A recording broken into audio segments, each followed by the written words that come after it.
In a world where the androids killed all of the other Z fighters, it would be an awesome time to be Piccolo or Tien. And as you would have guessed, it's because of the fact that these characters have the multiform technique, and because they have the multiform technique, they can always train by themselves a lot more effectively.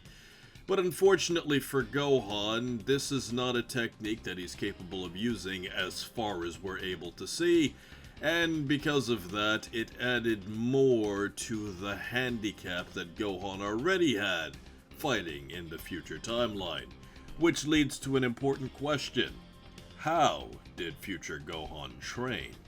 Well, the first thing that we have to point out is the fact that Gohan did not have a time chamber. Now, what you have to understand about the future timeline is that what happened in the future changes depending on what source of Dragon Ball material you're referring to. If you're looking at the dubbed version of Dragon Ball Super, when you see Yajirobe meeting Goku, or shall we say, future Yajirobe meeting the present version of Goku,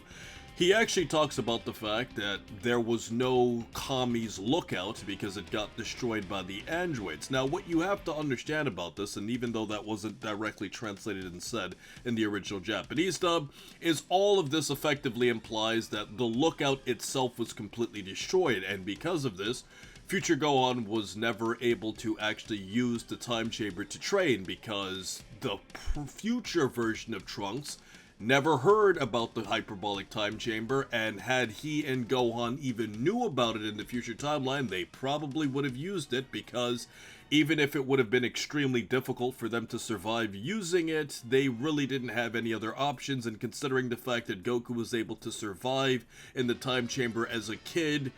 the future version of teen younger Trunks and future Gohan would have done a lot better than a kid Goku would have, so they still would have gotten some benefit from it. And to be specific, if we do some math, we also know that Goku specifically said that he lasted a month in the Room of Spirited Time. Now, this was a Goku that was training there in the gap between the King Piccolo arc and the 23rd tournament, so just imagine what characters way stronger than this significantly weaker Goku would have been able to do. So we have to understand that in the future timeline, because of the fact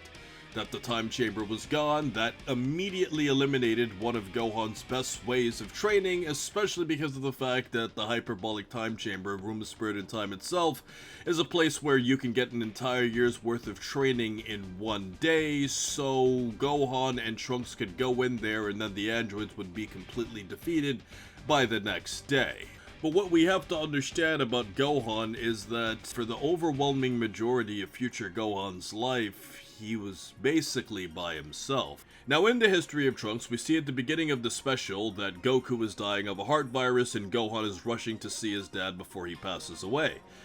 Now, what you have to understand is that in this scene, we also see that future Trunks is a baby, which means something very important here, because when we look at a special side chapter of Dragon Ball Super, and I'm specifically panning it over the screen very, very slowly, so those of you who have never read this side chapter get a chance to read it,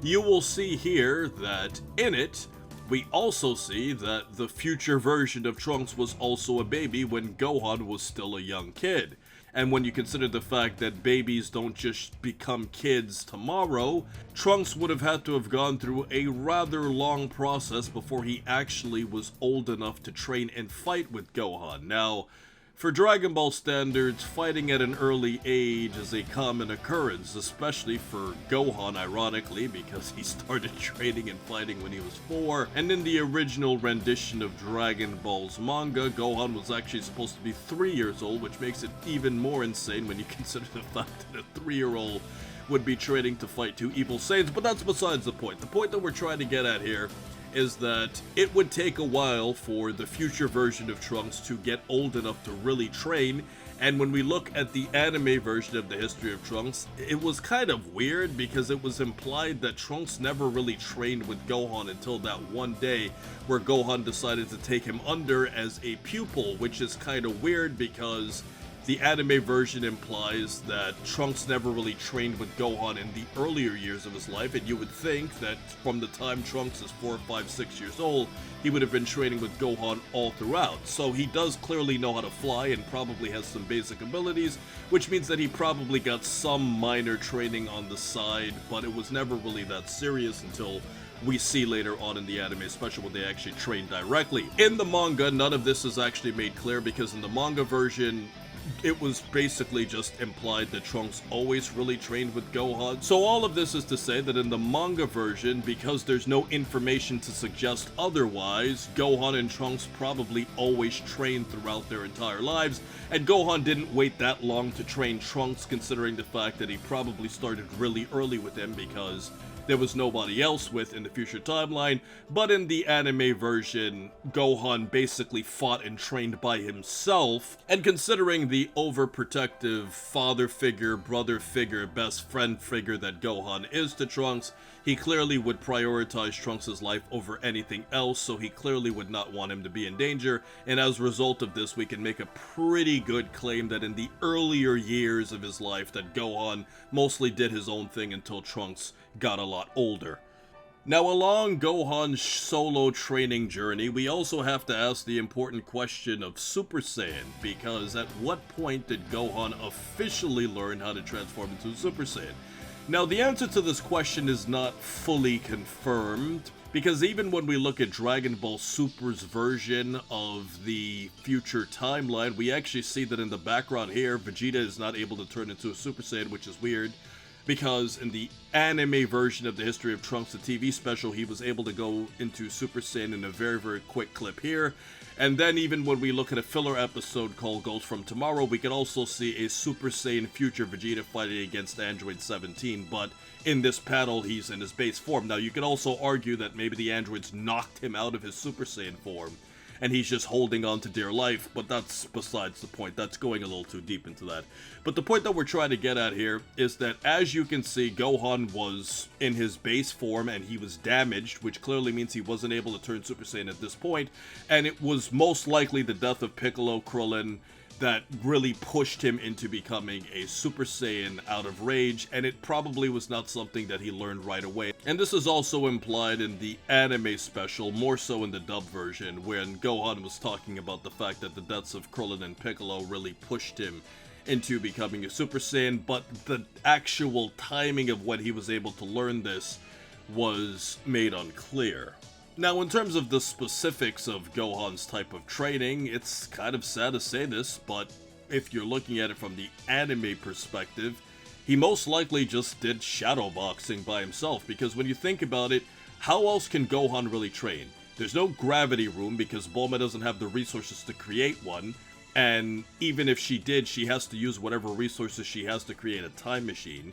And then when you also factor in that there's no room of spirited time, the best Gohan can really do is just kind of punch and kick at air when Trunks isn't really strong enough to spar with him. And to go back earlier with what we were saying about how Gohan really prioritizes Trunks' life above everything else, we also have to remember the fact that in the manga version specifically, Gohan was training with Trunks in his base form while Trunks was a Super Saiyan, which shows that he was holding back significantly, and shows that this was inherently a flaw in future Gohan's training, because in holding back so much against Trunks, in trying to be overprotective of Trunks, that was actually a very big problem, because in not pushing Trunks to the absolute brink, he really hindered Trunks' growth. And even though this was more of an added filler scene in the anime version when Gohan was training with Goku in the Room of Spirited Time, it does go to show you that when you really push somebody to the brink, you really bring out the absolute best in them. And by Gohan holding back, he really handicapped Trunks' abilities at an earlier age, and who knows what Trunks would have been able to do had Gohan really gone all out, considering the fact that Trunks by himself was able to close the gap between him and future Gohan by himself in 3 years of training by himself. So that also goes into showing you that Gohan's fighting instincts weren't that good, even in a future timeline when all he did was fight. Now, something we also have to make clear here too is Gohan's survivability against the androids was also clearly based on the fact that the androids were significantly holding back, and this is shown in the anime and the manga, where the androids talked about the fact that they were going to gang up on him and go all out to kill him in the anime version, and in the manga, 17 didn't even need 18's help. He just flat out says, "I used less than half of my power." Some translations say, "I used half my power the last time I fought against you," and he kills Gohan brutally off screen. Now, all of this is to show you that it's really sad when you look at this from Future Gohan's point of view, because all of these battles that he's had against the androids, he's gotten theoretical Zenkai boosts, which would have closed the gap between him and the androids even more, but the gap was still so massive that he still never stood a chance even with all of the training. And when you combine that with the fact that Trunks was too weak to really push Gohan into really gaining much, because one of the things that we've learned about Dragon Ball is that when you have a really strong training partner, it's mutually beneficial to both sides. All in all, this really overall handicapped Future Gohan's performance in the future timeline, and it makes perfect sense why he's significantly weaker than the present version. Now, some of you may argue that with Gohan's latent potential, it's still always possible that he should just get super pissed off one day and then just, unleash the Gohan hack cheat code of just being stronger than everybody else just because he's Gohan, but that's not the way it was written in the future timeline.